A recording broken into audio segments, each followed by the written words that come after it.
Jeigu norit sužinoti, kaip veikia būtent Waterless Beauty kompanija, tikrai turit ateiti sudalyvauti šiandien antradienį, 6:30 Anglijos laiku, pasižiūrėti, kaip mūsų įkūrėjas, kuris naudoja stipriausią antioksidantą šitoje žemėje, tai yra hidroksidirizolį, kuris randamas tik alyvuogių lapuose.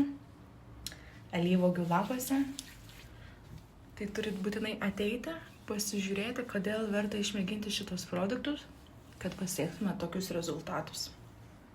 Kada nereikia jokių adatų, svarbiausia pasirūpinti iš vidaus. Jeigu jūs nueitumėt, pasižiūrėtumėt dabar ir savo vonios spintelę, pamatytumėt, kiek produktų turite, kurioje pirmas ingredientas yra vanduo. O čia vanduo yra pakeistas būtent tuo ekstraktu iš alyvuogių lapų. Tai jeigu įdomu, parašykit ir atsiųsiu.